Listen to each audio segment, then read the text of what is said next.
Good morning. I decided to make a good morning for myself and hopefully for people around me. I already greeted a neighbor, and I don't know if I raised his excitement, but he seemed to be excited, and it was a good exchange. It was like, okay, if it's not only me who is going to have a good day, and he works in a construction. He had a better job before. Better, I would say easier. Better is if you love it. So today I'm going to do some work into one of these high rises.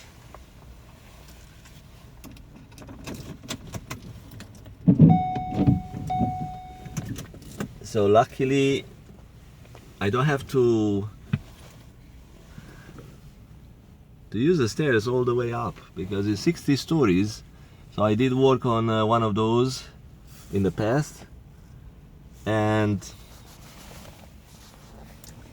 good thing, yeah, it's an elevator, and today is not going to be a difficult job, but it's kind of a rainy today, and I have to do some work on a sort of a roof, which is not bad thing. So keep me in motion. So today I want to talk about two concepts people use all the time: heaven and hell, and where this one came from. I can say, and I can use some of my thoughts, so don't take whatever I'm saying as an accurate statement. I'm just a person who express some thoughts. It might resonate with you, might sound like it's a total bullshit.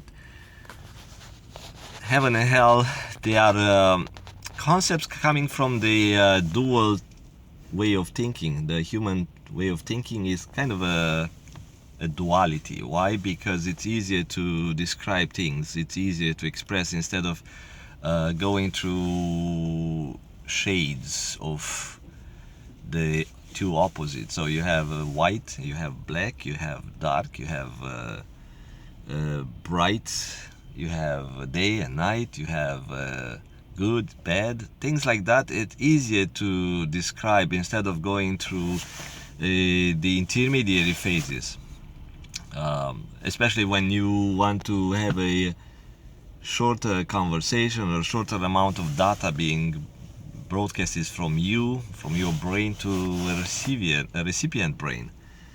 And if you want to put some art into the conversation, then yes, you will add some flavor to these two opposite states. You would say it's kind of a whitish with some sort of spots, or with some sort of shades of pink, whatever, it's up to you if you want to add those. But generally people kind of shorten their conversation, and it's part of the human nature is trying to save some data, because speaking also uses energy, thinking uses energy, and creator built humans with saving resources in mind.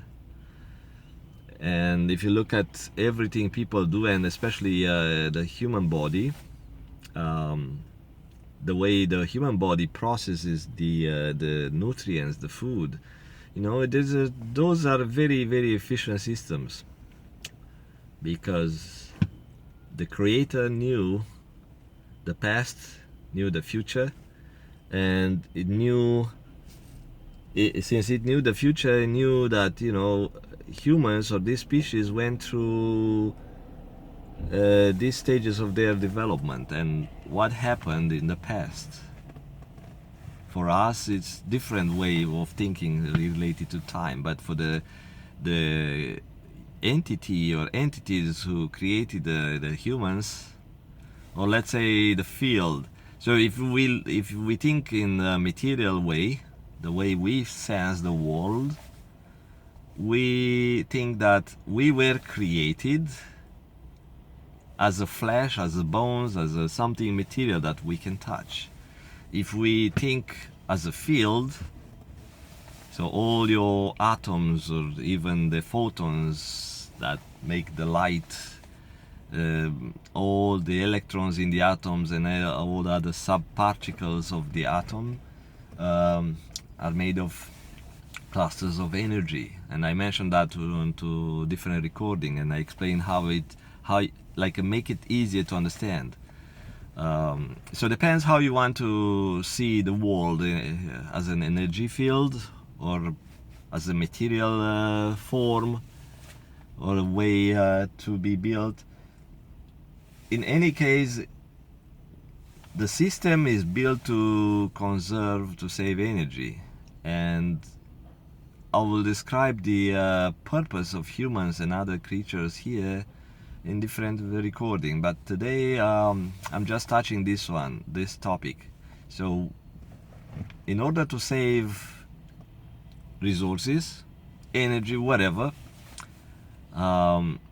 it's easier to see the world in a dual form, in a dual type of way of thinking. Even the computer engineers and designers, the first computers, when they came out, they were designed as a binary system.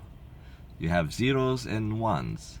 Probably those guys who came up with the idea, they were not inspired by the nature, but probably they got some ideas from the universal database where all the inventions and all the discoveries come from. Because that database, which is part of the field, and I mentioned in the past, this field is an intelligent field. It's not something like a magnetic field that doesn't have any sort of properties. It's a specific field that contains information. So all the electrons and all the photons, all the particles have information. Some sort of a vectors. Is not only telling them, what's the force field, where to aim that force, where to move throughout the field, how to stay into that space when it's about a metal or other type of atoms that make up the matter we see, and it doesn't just fly and explode around. They stick together in a certain shape because that information contained in the atom. If you take that information out, the atom would not stick together. You would not see the shades, the traces of the electrons or the marks of the atoms left into that piece of metal and that piece of glass or whatever, because everything would be not organized. So everything is organized because that energy that form this material world we understand. So the atoms, like I said, electrons and other particles, that energy is very organized. And going back to the duality, so throughout the history, people died and came back all the times. That happened. And how do we know what's after life? Is because you see a dead body and 2 days later comes back, and you are curious what happened, because it's very rare. But they share the story, the experience. They share what I saw there was this was like only fire and heat and screaming and yeah. So from my perspective, the description of hell is a lower vibration. They call it, the spiritualist people call it vibration.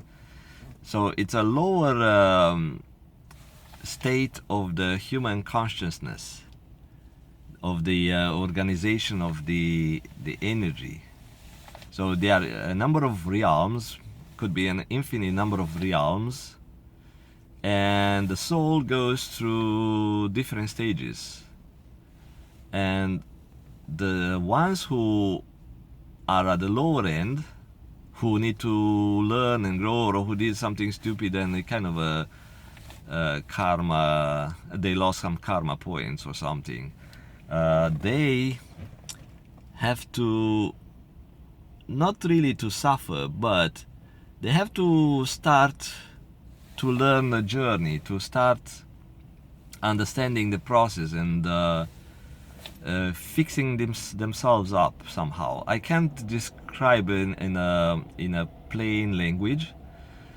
So these people, or I mean these souls, they go to these places where it's all about survival, how to stay alive. People kill each other, people get tossed around, they suffer. And it could be a punishment, the way it says in a popular belief that, you know, you do something stupid, something bad on this realm that we call our material world or whatever, and you get punished and you get dumped into the hell. And yeah, it could be true. And also we see the opposite, the heaven, where people when they reach that realm, they describe that everything is light, it's colorful, is bright, and is love. So it's the total opposite part of the spectrum, where people tend to think that is the best you can get. Of course, you can get the best even here on earth. You can make it heaven, because you don't know. You don't know, you don't understand your soul development, you don't understand what the stage you are in and where you are supposed to go, because it could be in infinite stages. You don't really know how many heavens, or what's the level of heaven, you know. Level 258. So when you are at your soul life 30,000, then you got to this level, 300 something level of realm, or something in your development. It's like in a computer game. Okay, so you start learning how to survive, how to build some sort of